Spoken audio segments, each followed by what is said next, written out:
I'm glad you finally convinced your mother to come to one of our sessions. Yeah, it was like pulling teeth from my rhino. You know we can't smoke in here, right? I've been smoking since I was 14. I smoked when I was pregnant with you, and I smoke where I want. Yeah, that's why she's Winston's Woman of the Year 40 years running. Let's just get this over with. Miss Watkins, it's nice to finally meet you. How are you today? Ready to go home and finish my reruns of Blue Bloods. He's told me that's your favorite show. Yes. I remember when shows were good back in the days. Now that they're filled with all of this immorality and indecency. And what do you mean by immorality and indecency? I mean, these shows are just, all of them feature homosexuals. I didn't mind Will and Grace. I love me some Megan Mullally, but now it's just all smut. I miss the days when they were respectable and reserved. You know what they considered indecent and immoral back in those days? Your Hattie McDaniel looking ass. Mighty Ho Young. If I wanted to spike up all my blood pressure, I'd just skip all of this and go to Bojangles. First off, don't play, because we both know there's a 2-piece with a biscuit and a side of collard greens in your purse right now. Secondly, you have got some nerve talking about somebody else's appearance with your horse-faced looking ass. Because when you first started dating my father, folks would say, "Who's that nigga on that nag?" Well, your son's mentioned that you're still uncomfortable with him being gay. Would you agree with that? Yes, his father and I raised him and his brother in the ways of the Lord. Of course, you can never control how these things go because he gave us free will. I never imagined my sons will both be homosexuals. For the love of your pasty white Jonathan Van Ness looking Jesus, can you please just say gay? Homosexual just sounds so clinical. It's like I'm reading a textbook from the 1950s. Well, I don't want you to be gay either, but here we are. Don't get me wrong. I love both my sons, but I just don't agree with their lifestyles. You having a 40-year love affair with pork is a lifestyle. You wearing wigs made from the back hair of Turkish immigrants is a lifestyle. Me being gay isn't a lifestyle, it's just who I am. There's nothing wrong with my wigs. Your wigs are completely un-American, and I don't know why they keep refusing citizenship. Looking like Joe Jackson's corpse with that "baby please give me one more chance" wig on. Meanwhile, you sitting here looking like a rotten bag of Skittles. And I can't stand this indecision married with a lack of vision, looking like you're dressed for 2 separate things, church and a rummage sale. Child, your outfit makes me question whether or not I should use my life alert. Because there's an emergency, but it just ain't mine. And you can wear all the black you want, but you'll always have the spirit of a big bitch. So you just gonna sit there acting like you ain't built like a damn Decepticon. Your body is built like a TARDIS. And you are both built and colored like a good ship lollipop. And you look like a Macy's clearance rack exploded on you. And every time I turn around, your legs are going up a yonder.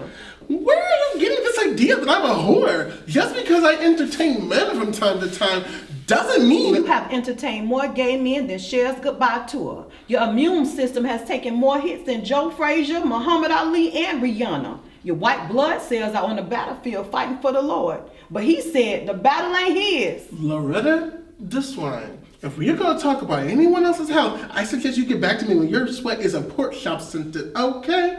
You better pray you never get COVID, because you got all the shit that COVID likes. You got high sugar, high blood pressure, a heart condition. You stroke more than Brian Pumper. COVID looks at you the same way that you gotta go to corral. Bitch, let's grease. As entertaining as all this is, we're losing focus. Miss Watkins, clearly you can see your son is hurting by the way you treat him due to his sexuality. Hold on. I don't treat him no worse than anybody else. You refuse to meet my boyfriend. Because it's a new escapee from the island of misfit toys every 3 weeks. You and all these, I can't believe it's not black or dollar store Eminem, dirty foot white boy. For the last time, I am not a whore. There's only 2 places where you can find that many unwashed, strung-out rednecks in one place. A Trump rally and you. And it's not just the gay thing. You don't respect me being an atheist either. Because you and your brother are anointed.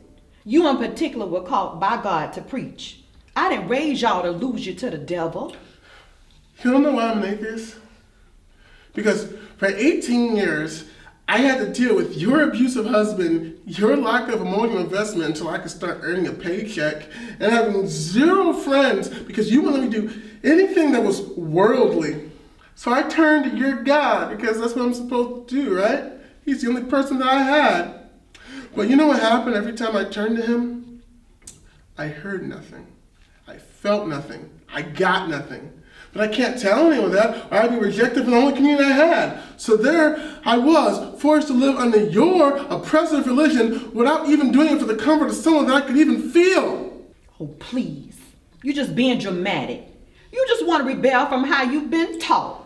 I'm not rebelling. I'm finding myself. Because for most of my life, I was crammed into a box that you wanted me to be in. And whenever I brought this up, I was never made to feel that my feelings were validated. I was never listened to or made to feel how I was hurting was real. You dismissed it because if you couldn't feel it, if you couldn't understand it, then it wasn't legit.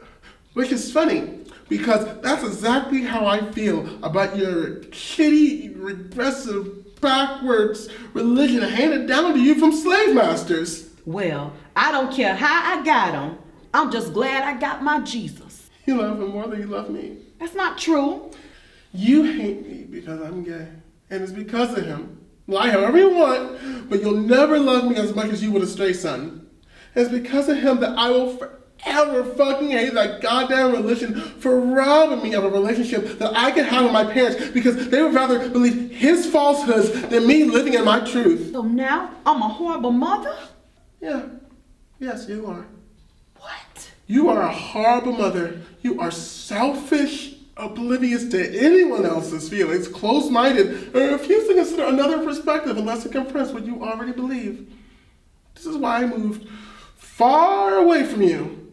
I couldn't be the person I wanted to be with you around. You mean my Holy Ghost was keeping you right? No. I got tired of having my personhood constantly put into question and my sexuality frequently invalidated. I spent my whole life commodifying myself a certain way just to please you, but it was never enough. You don't see any piece of me as valid, and that's because every piece of me has rejected every piece of you. You think I was so bad? You think I was so evil? You never would have survived my mother.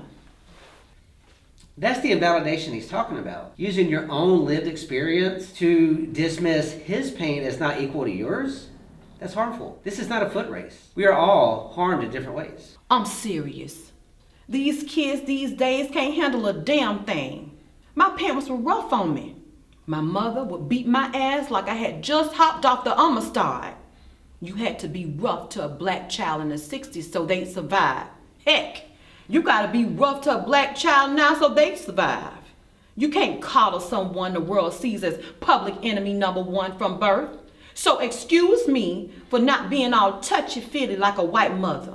That's not how I was taught. That's not what I know. Why can't you take responsibility for what you did without pinning it on someone else? So what you trying to say, I'm a crazy person that never should have had children? Yes! Look, I'm willing to admit that I made some missteps, but you act as if I was mommy dearest. And since you want to talk about us hurting one another, let's talk about how you was hurting my bank account. What the fuck are you talking about, bitch? So you mean to tell me you ain't the one who used my credit card to buy things like dushing attachments and dildos? I am not a bottom. Baby, it's a sin to lie. What am I going to steal? This is my power pine something in your bank account. All I'm saying is, when the looting starts, the shooting starts. Steal from me again, and I'm gonna light your big ass up, and not in the way you like. When I told you that I had been raped, do you remember what you said? Not particularly. You said that the rape was God's sign that I shouldn't be gay anymore. You remember what else you said? Do we have to do this? Oh, we do. You said that you prayed against me finding a man because it was against God's plan. You're not a believer anyway. It doesn't matter. It's still my mother telling me that she hoped that I never find happiness. Because that's not the happiness meant Not for your you. call to make. It's my life and my choices. How I live my life is none of your business. I'm your mother. Anything you do is my business.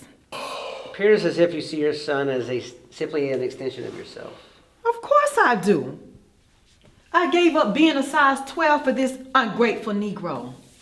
Do you know how much he weighed at birth? 14 pounds. I was torn from the coochie to the booty hole. They had to give me 12 stitches. I'm convinced he was originally a twin, but his greedy ass ate the other one up. And what thanks do I get for having pushing a damn linebacker through my body and raised him? You weren't good enough. You weren't emotional enough. You want to talk about emotions? What about my emotions? What about me having to raise 2 kids with a husband who acted like being a father was a part-time gig? What about me having to then take care of that man when he got sick with the help of absolutely no one? What about me working 3 jobs for 14 years only for him to have left me for some white bitch with a lazy eye and a gimp foot? What about me not knowing how an orgasm felt until I was 49? Because your father thought a clitoris was a venereal disease. I tried, damn it, I really tried. My mother was frigid and her mother was frigid and her mother was frigid. But I wanted to be different. I am different. My mother never would have come to something like this. Do you know what my mother told me when my father tried to rape me? Papa did what? Rape me. He tried to rape me. His rationale was that since I'm adopted, it technically wasn't against God. But I fought him off with everything I had in me. And for my trouble, my mother said, well, maybe if you wore a longer skirt, he wouldn't have been tempted. What you endured was horrific. However, that doesn't negate the harm you inflicted when you dismissed your own son's sexual assault. It explains the psychology behind it, but it doesn't excuse it. Going back to what I said earlier, it appears as if you see your son as an extension of yourself. So when he behaves in a way you don't approve of, you perceive it as a personal attack. You take criticism as a personal attack. Anything that isn't validating your worldview causes you to get defensive and demonize the other side. But the person you're demonizing isn't your enemy. He's your son. And all you're doing is perpetrating the same cycle of abuse your mother forced upon you and hers upon her. So when does this end? Or a better question, do you want this to end? So what would you like to say? I'm sorry. I'm so sorry for all of it. And I'm sorry for how I tried to hurt you back. And I'm sorry for calling you a hoe. You're not a hoe. Oh. Well, maybe just a little bit. Actually, a lot of bit, but you're my son, and I love you. Oh, I can't wait for you to be my new boyfriend. Okay. He actually has a new mixtape coming out. I think you're really gonna like it. He rap? Actually, it's more like country rap. He's got like a whole kid rock thing going on. Oh, you're going to love Trevor. I actually convinced him not to vote for Trump a second time, and he's gonna get his Aryan brother tattoos removed from me. Isn't that great?